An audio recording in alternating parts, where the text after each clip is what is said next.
Bonsoir à tous. À la une de ce journal, ça chauffe dans l'arène politique face à Paul Biya, président sortant et candidat à sa propre succession. 8 guerriers sont engagés dans la conquête du pouvoir de la magistrature suprême. Le Conseil électoral a dévoilé la liste des candidats retenus à cette élection présidentielle. Qui sont-ils? Comment la nouvelle a-t-elle été accueillie? Vous suivrez dans ce journal une ambiance de pré-campagne présidentielle. Elle vient de sortir de 7 ans de tourbillon judiciaire. Simone Gbagbo, ex-première dame de Côte d'Ivoire, a bénéficié de l'amnistie, décision du président Alassane Dramane Ouattara. Comment en est-on arrivé là? Et le monde de réponse dans l'escale internationale du 20h.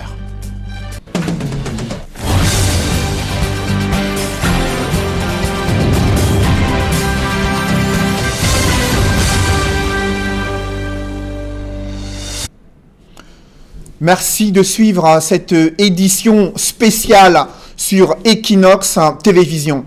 Sur les 28 postulants, seuls 8 ont été retenus pour affronter Paul Biya, président sortant et candidat à sa propre succession dans cette élection présidentielle. Le Conseil électoral a dévoilé une liste de 9 candidats retenus sur la ligne de départ pour cette course à la présidentielle prévue en octobre 2018. Aucune femme ne figure sur la liste, mais d'ores et déjà, les candidats mobilisent leurs partisans, militants, sympathisants.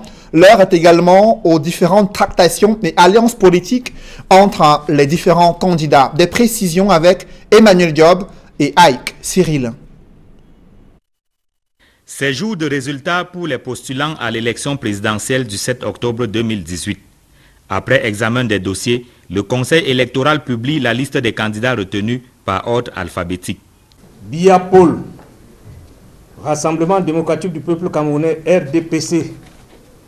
Garga Aman Adji, Alliance pour la démocratie et le développement, ADD. Kamto Maurice, Mouvement pour la renaissance du Cameroun, MRC. Libili Nge Cabral, Union nationale pour l'intégration vers la solidarité, Univers. Matomba Serge Espoir, Peuple uni pour la rénovation sociale, PURS. Mouna Akere Tandem, Fonds populaire pour le développement, FPD. Ndamjoya Adamou, Union démocratique du Cameroun, UDC. Ndifo Afanwi Franklin, Mouvement citoyen national camerounais, MCNC.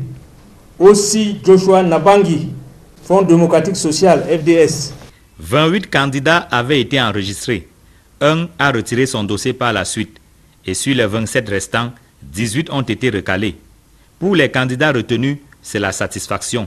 Soulagement, d'abord à titre personnel, gratitude à l'endroit du peuple qui m'a permis d'être candidat en contribuant avec 1000 francs, 5000, 2000, tout ce que vous savez.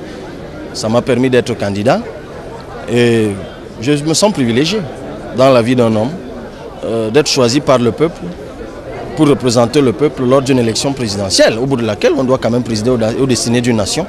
C'est un privilège.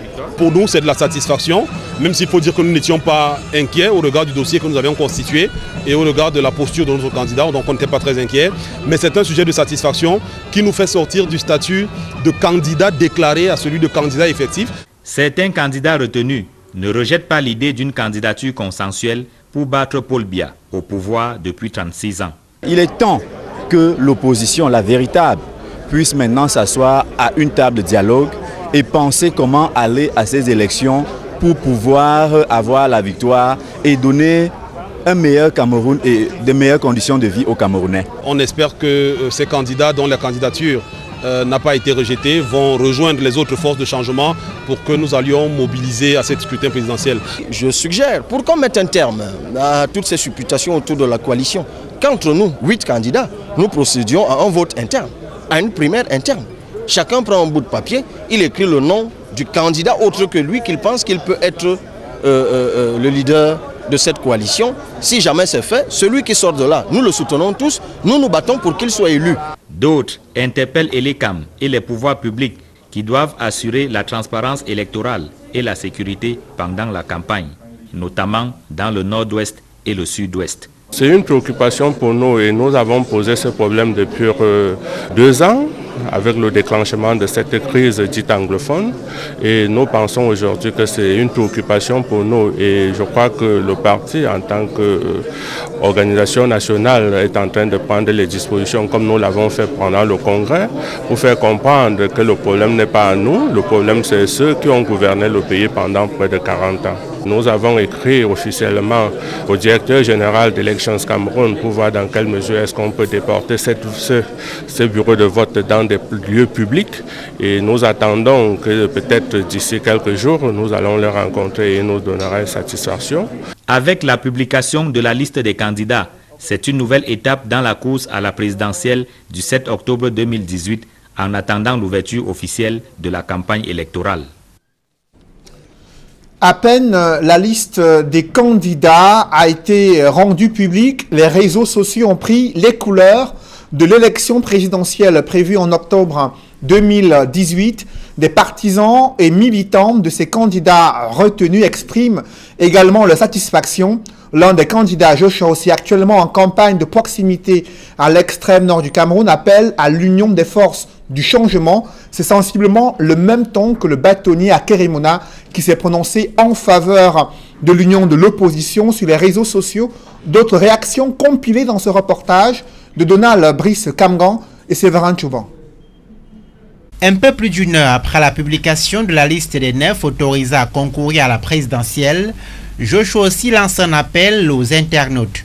Dans un texte publié sur son compte Facebook avec pour accroche « Nous sommes candidats debout le peuple », le candidat du Social Democratic Front invite ses followers à se mobiliser comme bénévoles ou à contribuer au programme politique de son parti. Le vice-président candidat exprime son engagement à travailler dans le cadre de ce qu'il appelle l'union des forces du changement.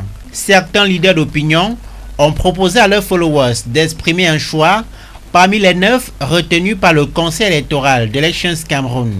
Après l'officialisation de la liste par l'organe en charge des consultations électorales, les militants et partisans de certains candidats pronostiquent déjà les péremptoires, la victoire au soir du 7 octobre de leur champion. La sortie des l'ECAM ouvre la voie à la phase 2 des négociations pour une coalition de l'opposition. Elle devrait s'accélérer, écrit Ali Stadio sur son compte Facebook. La secrétaire générale de la plateforme pour la Nouvelle République de Maître Kérémouna ajoute que la plateforme reste ouverte et flexible à une mutualisation des forces à condition qu'elle prenne en compte l'intérêt de la République, ajoute-t-elle. Certains internautes ont simplement repris l'album représentant les 9 retenus pour le 7, alors que d'autres appelaient les chaînes de télévision locales à organiser un débat contradictoire entre les candidats retenus. C'est une douche froide pour les candidats recalés dans cette course à la présidentielle prévue en octobre 2018. La majorité a refusé de s'exprimer après la mise à l'écart. Pour certains, cela était prévisible au regard des dossiers incomplets de candidature déposés à l'ECAM il y a quelques semaines. Évocation avec Joël Essengue et Marcelin Gansop. Comme s'il s'était passé le mot, les recalés de l'ECAM ont brillé par un silence à nul autre pareil à la suite de la publication du top 9 du 7 octobre 2018. Les téléphones ont sonné dans le vide, les SMS sont restés sans réponse et il a fallu attendre la fin de la journée pour attraper l'oiseau rare. Le journaliste et directeur de publication, Chantal Roger Tulé. Je dois avouer que je m'y attendais un peu. J'avais par ailleurs dans vos médias et dans ceux de vos concurrents édicté l'impossibilité pour un candidat honnête, pour un citoyen honnête, d'avoir une candidature acceptable par M. Biya. Au total, ce sont les candidats qu'il veut promouvoir pour des raisons qui lui sont précises qu'il a fait passer. Il fallait avoir 300 voix. Je vous avais dit que ce n'était pas possible. J'en avais eu 210 sur 300. On avait réussi à payer 30 millions. Il fallait en plus ne pas être sorti du Cameroun. Je crois que c'est une clause qui a marché contre moi. Sa déception est d'autant plus grande qu'il tentait pour la première fois d'emprunter le wagon qui conduit au palais d'Etoudi. Le parti qui est le mien a 1 an et 6 mois debout le Cameroun. Du coup, on peut penser qu'avec le niveau d'implantation qu'on a, il faudra sans doute, très certainement d'ailleurs, compter avec Debout le Cameroun et Chantal Roger Tulé pour les années à venir. Même si la saisine du Conseil constitutionnel offre la possibilité d'un éventuel rebondissement, il n'y a que Chantal Roger Tulé et les 17 autres recalés n'ont plus du tout la tête à l'ouvrage. Pouvait-il en être autrement lorsqu'on sait que ces recalés ne remplissaient pas pour la plupart les conditions requises? Qu'il s'agisse des 300 signatures exigées pour les candidatures indépendantes, que du cautionnement de 30 millions de francs CFA. On se souvient, pour le cas de Olivier Billet, que c'est le 19 juillet, à 1 heure de la clôture du dépôt des candidatures, qu'il s'évertuait, disait-il, à vouloir payer la caution, alors que les services compétents du Trésor avaient déjà fermé leurs portes. Le candidat de l'UFP avait pourtant déposé son dossier, bien que se sachant hors course. Les autres ont fait pareil, alors même que leur candidature n'avait aucune chance de passer. Pour les raisons évoquées plus haut, leurs dossiers ont été pris dans l'engrenage du respect de la loi, amenant l'opinion à se demander si certains ne voulaient pas simplement animer la galerie. En tout cas, s'ils s'estiment lésés, les 18 recalés ont 2 jours à compter de la publication des candidatures retenues pour saisir le Conseil constitutionnel. C'est une disposition de l'article 129 du Code électoral. L'un des candidats recalés à cette élection présidentielle, Roger Chantal Tulé, annonce qu'il compte soutenir un candidat retenu à cette élection présidentielle. Il n'a pas souhaité encore dévoiler le nom de ce candidat. Je vous propose d'écouter ses motivations. Au total, il reste 3 candidats, à part celle de Chantal Roger Tulé, qui sont dans les candidatures de M. Akeremouna, de M. Joshua Oshi, des candidats dont je suis très proche et avec qui nous avons pris langue depuis un certain moment. Et je voulais vous dire, à titre d'exclusivité, que ce candidat de l'opposition existe, que ce candidat de l'opposition sera connu très certainement vendredi, mais que je vous donnerai en toute exclusivité son nom dans les prochaines heures. Parce que je pense être au centre de cette négociation, on peut avoir fait un peu la navette dans les différents états-majors et être une sorte de porte-parole de ces différentes négociations. Voyez-vous, le peuple voulait un candidat, il sera choisi. Mais il faut que ce soit sûr que ce candidat de l'opposition ne sera pas la solution. Nous avons adopté un système politique qui veut que ce soit le premier qui arrive en tête qui gagne. Monsieur Akeremouna, Monsieur Joshua Oshi et quelques autres représentent effectivement une partie du public qui a dit son ras-le-bol. Parce que voyez-vous, personne aujourd'hui ne peut voter pour les listes de M. Biya. Toujours dans ce chapitre consacré à la présidentielle, le sort des candidats recalés est loin d'être scellé. Il existe des mécanismes de recours. Selon le code électoral, le Conseil constitutionnel attend d'ores et déjà les dossiers de ceux qui estiment être lésés dans le cadre de cette publication de la liste des candidats retenus pour la présidentielle d'octobre 2018. Plus d'explications avec Flavien Valondongo. La loi électorale est claire. Tout candidat à l'élection présidentielle au Cameroun ayant vu son dossier rejeté pour un quelconque motif relevé par Elections Cameroun dispose de 48 heures pour introduire le recours. Lorsque un candidat verra sa candidature non validée par le Conseil électoral, il a la possibilité de saisir le Conseil constitutionnel. La loi lui donne 2 jours après la publication de la liste par le Conseil électoral et apporter la preuve que le rejet de sa candidature n'était pas fondé.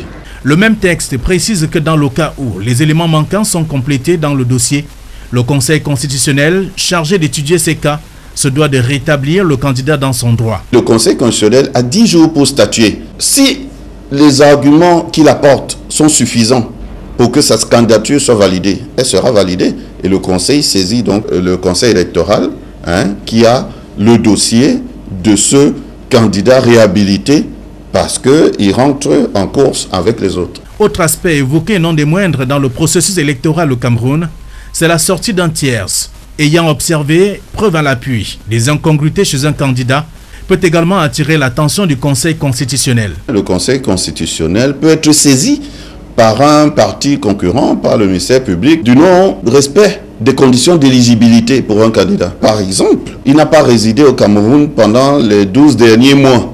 Conditions d'éligibilité prévues par la loi. À ce moment-là, s'il est investi par un parti politique et si cela est fondé, le parti politique a 3 jours après que le Conseil constitutionnel aura statué pour remplacer son candidat. Les observateurs s'accordent à dire que tout candidat à l'élection présidentielle au Cameroun devrait être imprégné du code électoral pour éviter d'être pris dans les pièges qui le regorgent.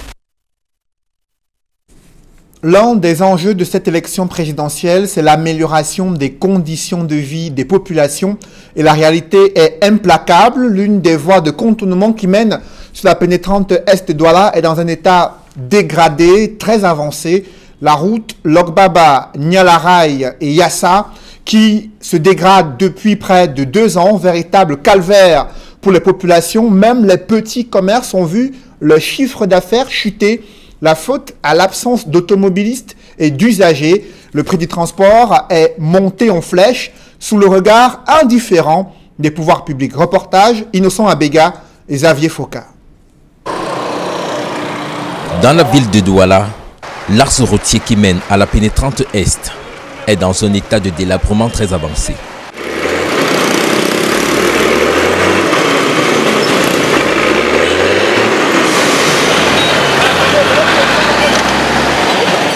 Au lieu d'Inyalaray, des mares d'eau cachent bien mal des énormes crevasses qui se dessinent sur cette route.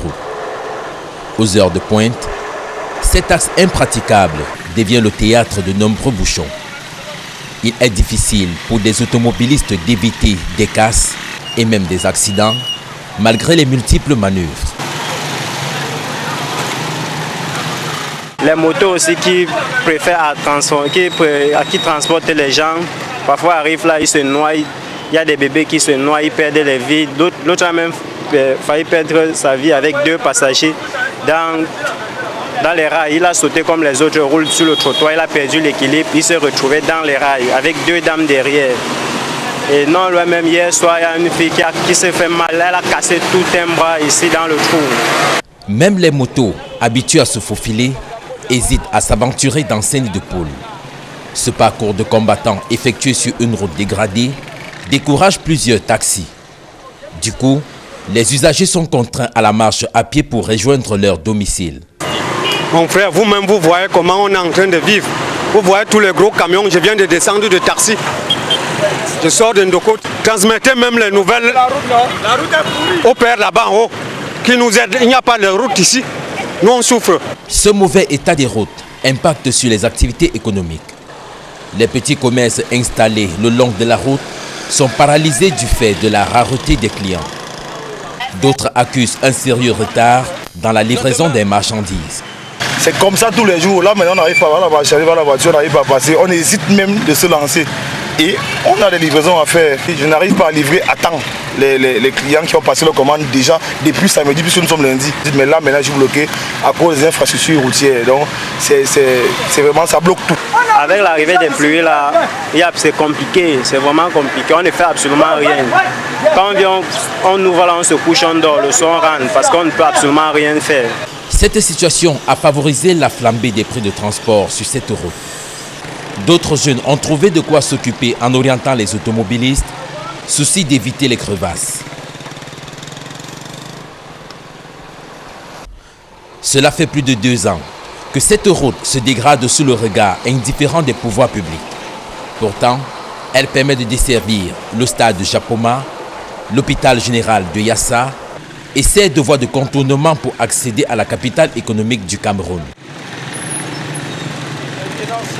Escale internationale, après 7 ans de tourbillon judiciaire, Simone Gbagbo bénéficie d'une amnistie, décision du président ivoirien Alassane Dramane Ouattara, l'ancienne première dame de Côte d'Ivoire, épouse de Laurent Gbagbo, actuellement en procès à la Cour pénale internationale, a vécu des moments judiciaires particulièrement difficiles.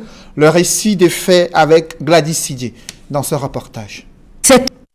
C'est un 6 août historique pour les partisans de Simone Gbagbo, l'ex-première dame de la Côte d'Ivoire.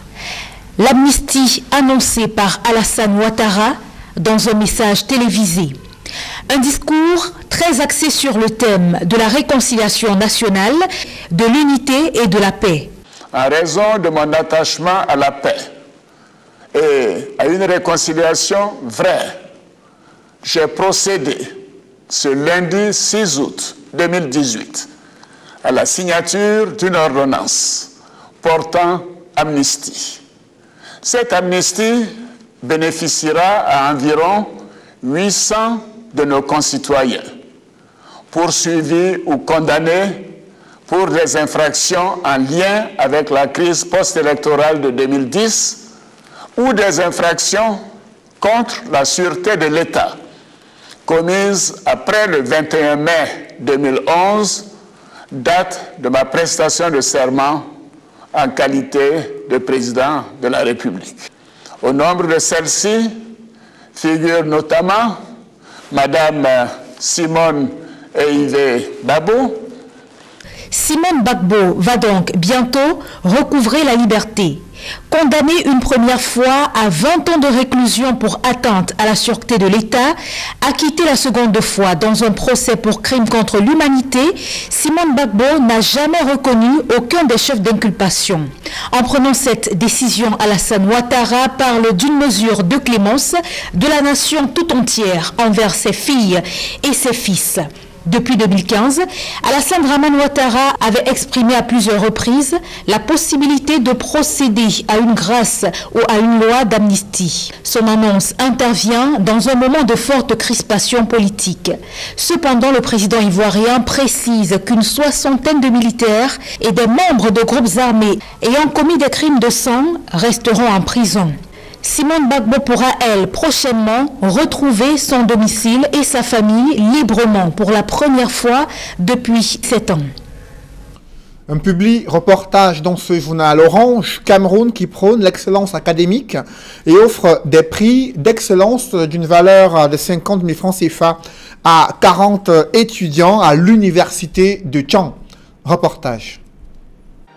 L'excellence académique saluée par Orange Cameroun. Dans son souci d'encourager le culte de l'effort à travers la récompense du mérite, l'entreprise citoyenne de téléphonie mobile Orange Cameroun vient de remettre des bourses d'excellence aux 40 meilleurs étudiants de l'université de Tchang, région de l'Ouest. Cette cérémonie, qui vise à soutenir les performances académiques, a réuni les personnalités de divers ordres, y compris les responsables de cette institution universitaire. Ces derniers n'ont pas hésité à exprimer leur gratitude auprès d'Orange Cameroun. Depuis que nous avons signé cette convention avec Orange, nous avons été accompagnés. Vous avez suivi que les 40 meilleurs étudiants de notre institution, 5 par établissement, dont tous nos établissements sont concernés, 5 étudiants par établissement, donc 40 étudiants ont bénéficié d'une bourse Orange. C'est-à-dire concrètement que ces étudiants méritants, l'année prochaine, ne paieront pas leur scolarité. Leur scolarité a d'ores et déjà été payée par Orange aujourd'hui grâce à un système d'Orange Monnaie qui leur permettra tout simplement de virer les 50 000 francs de leurs droits universitaires à l'université. Donc, c'est un témoignage de ce que l'excellence académique doit être saluée, magnifiée par tous. Une action qui consolide le partenariat entre Orange Cameroun et les milieux académiques. Le directeur général d'Orange Cameroun a décidé de soutenir l'université de Tchang sur toutes les activités qui concernent le volet académique. C'est à ce titre qu'il a décidé d'accorder 40 meilleurs étudiants de l'université de Tchang une bourse ou alors le paiement des droits académiques de 2018-2019 de 50 francs par étudiant, ce qui donne 2 millions de francs CFA débloqués par l'Orange Cameroun pour le soutien aux étudiants. Et que dire des bénéficiaires qui ne tarissent pas des mots de gratitude à l'endroit d'Orange Cameroun. L'action de Orange Cameroun pour nous, ça encourage la recherche, ça permet aux jeunes étudiants de fournir au maximum d'efforts. Et j'invite aussi par là mes frères qui n'ont pas pu être dans ce lot de fournir aussi maximum d'efforts pour être dans le lot l'année prochaine. Ça me fait vraiment plaisir d'être accompagné par Orange Cameroun. Je sais qu'avec Orange Cameroun, les 3 universités de l'année prochaine sont garanties. Pour marquer son désir d'accompagner les étudiants dans leur cursus académique, des offres telles qu'Orange Pulse Master ou encore MyWay Data ont été créées. Ça appelle le code GS119 et 357 GS. Après votre validation, on vous envoie un message de bravo pour recevoir 100 mégas d'internet gratuit. Avec 100 mégas, vous pouvez télécharger l'application Orange Plus. L'application met à votre disposition des cours allant de première en cycle doctoral, des épreuves, il y a l'espace emploi avec des jobs, propositions d'emploi. On vous montre comment faire des CV, comment faire passer des entretiens. Il y a l'espace loisirs avec des chats, des jeux vidéo, avec MyWayData. C'est en fonction de vos besoins personnels. On évalue, vous avez des mégas à votre façon en termes de crédit, en termes d'internet. Avec l'application MyOrange, disponible sur Play Store, la digitalisation des universités d'État est désormais un acquis. Mesdames, Messieurs, c'est la fin de ce journal. Merci de l'avoir suivi. L'édition spéciale consacrée à cette liste des candidats retenus pour l'élection présidentielle se poursuit sur le plateau d'Equinox Soir. Serge Alain. Oui, Cédric Noufelé. Avant cela, nous allons revenir sur le calvaire, comme l'a dit Xavier Foka, des usagers de la route Nialaray-Château. Effectivement, un problème qui se pose depuis de nombreuses années.